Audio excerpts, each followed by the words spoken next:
ঘোষিত হলো আইএসএফ এর প্রাথমিক প্রার্থী তালিকা। রাজ্যে তৃণমূল বিরোধী ও কেন্দ্রে বিজেপি বিরোধী বাংলার নতুন দল ইন্ডিয়ান সেকুলার ফ্রন্ট অর্থাৎ আইএসএফ গত বিধানসভা নির্বাচনে ভাঙড় থেকে আইএসএফ প্রতীকে জয়লাভ করে বিধানসভায় প্রথম প্রবেশ করেন দলের চেয়ারম্যান নওশাদ সিদ্দিকী। তার আগেই বামেদের সঙ্গে আইএসএফ এর সিট বোঝাপড়া হয়েছিল। এবার লোকসভা নির্বাচনে নওশাদ ডায়মন্ড হারবার থেকে লড়বেন। প্রথমে এমন একটি কথা শোনা যাচ্ছিল, ইতিমধ্যেই বামেদের কাছে আইএসএফ এর 8টি আসন চেয়েছিল। এই নিয়ে তৈরি হয়েছিল জটিলতা। বৃহস্পতিবার আইএসএফ তাদের প্রাথমিক প্রার্থী তালিকা প্রকাশ্যে নিয়ে আসে। প্রথমে 8 আসনে প্রার্থী দেওয়ার ইচ্ছা প্রকাশ করেছিল দল। তালিকায় বারাসাত, বসিরহাট, মথুরাপুর, যাদবপুর, উলুবেড়িয়া, শ্রীরামপুর, মালদা, দক্ষিণ ও মুর্শিদাবাদের কথা শোনা গিয়েছিল। শেষ পর্যন্ত জোটের দরজা খোলা রেখে প্রথম পর্যায়ে 8টি লোকসভা কেন্দ্রে প্রার্থী তালিকা প্রকাশ করে দিল নওশাদের দল। তা নিয়েই এখন জোর চর্চা রাজ্য রাজনীতির আঙিনায়। নওশাদ সিদ্দিকী আজ একটি প্রাথমিক প্রার্থী তালিকা ঘোষণা করেন। মালদা উত্তর লোকসভা কেন্দ্রে প্রার্থী হয়েছেন মোহাম্মদ সোহেল। মুর্শিদাবাদ লোকসভা কেন্দ্রে প্রার্থী হয়েছেন হাবিব শেখ। বসিরহাট লোকসভা কেন্দ্র থেকে প্রার্থী হয়েছেন মোহাম্মদ শহীদুল ইসলাম মোল্লা। ঝাড়গ্রাম লোকসভা কেন্দ্র থেকে প্রার্থী হয়েছেন অধ্যাপক বাপি সরেন। জয়নগর এসসি লোকসভা কেন্দ্র থেকে প্রার্থী হয়েছেন মেঘনাথ হালদার। বারাসাত লোকসভা কেন্দ্র থেকে প্রার্থী হয়েছেন তাপস ব্যানার্জি। মথুরাপুর লোকসভা কেন্দ্র থেকে প্রার্থী হয়েছেন অধ্যাপক অজয় কুমার দাস। শ্রীরামপুর লোকসভা কেন্দ্র থেকে প্রার্থী হয়েছেন সারিয়ার মল্লিক বাপি।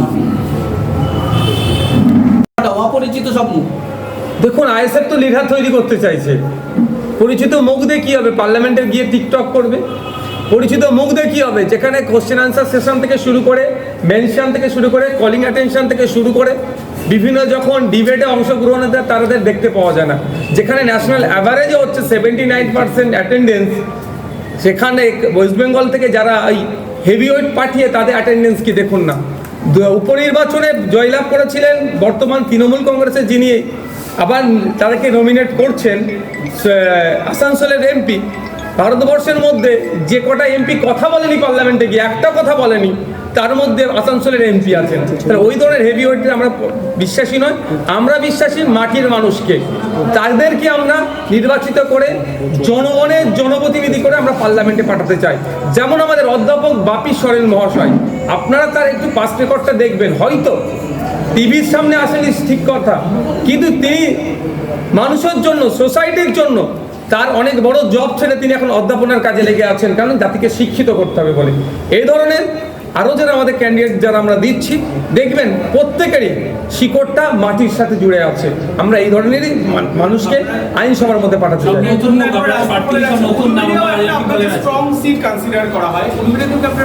অবশ্যই শুধু নট অনলি উলুবেড়িয়া, আমরা যে জায়গাগুলো বলেছে বা মাস্টার সাহেব অনেক সিটের নাম বলেনি। দেখুন, আবারও বলছি, আমরা প্রধান শত্রু আমরা মনে করি বিজেপিকে।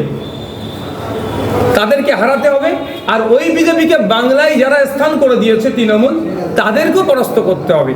সেই দুটো শক্তিকে পরাস্ত করার জন্য এখনো পর্যন্ত বাম এবং কংগ্রেসের প্রতি আমাদের পক্ষ থেকে পজিটিভ বার্তা। আমরা রাজ্যবাসীকে যে দুর্নীতির হাত থেকে বাঁচানোর জন্য আর তৃণমূল বিজেপির সাম্প্রদায়িক শক্তির হাত থেকে বাঁচানোর জন্য এখন আমাদের পক্ষ থেকে পজিটিভ লিখেছি। এটা যদি তারা মনে করে যে এটা আমাদের দুর্বলতা, তাহলে কিছু করার নেই। আমাদের আইএসএফ নিজস্বতা আছে, তার আইডিওলজি নিয়ে চলছে। আগামী দিনে দ্বিতীয় পর্যায়ে যখন ক্যান্ডিডেট লিস্ট ঘোষণা করব, তখন আপনারা নিশ্চিতভাবে অন্য কিছু দেখতে পাবেন। এর আগে জানা গিয়েছিল ডায়মন্ড হারবার ও যাদবপুরে তারা প্রার্থী দেবেন, কিন্তু এদিনের প্রার্থী তালিকায় 2 আসনের জন্য কোনো প্রার্থীর নাম ঘোষণা করা হয়নি। সূত্রের খবর, বাম কংগ্রেসের সঙ্গে জোটের স্বার্থেই যাদবপুর থেকে প্রার্থী ঘোষণা করা হয়নি। তবে ডায়মন্ড হারবার নিয়ে আলোচনা চলছে। শোনা যাচ্ছিল এই আসন থেকে লড়তে পারেন খোদ নওশাদ, যদিও এই বিষয়ে এখনো কোনো নিশ্চয়তা পাওয়া যায়নি। প্রসঙ্গত, যাদবপুর আসন থেকে লড়ছেন বাম প্রার্থী সৃজন ভট্টাচার্য। তৃণমূলের হয়ে দাঁড়িয়েছেন সায়নী ঘোষ। বামেদের তরফে এখনো পর্যন্ত বাংলায় 17 আসনে প্রার্থীদের নাম ঘোষণা করা হয়েছে। এদিকে শ্রীরামপুর থেকে দাঁড়িয়েছেন বাম প্রার্থী দীপশিতা ধর, যদিও সেখানে প্রার্থী দিয়েছে আইএসএফ। বিষয়টা বেশ জটিল হয়ে উঠেছে বলেই রাজনৈতিক মহল মনে করছেন। Bureau report, D Bangla news.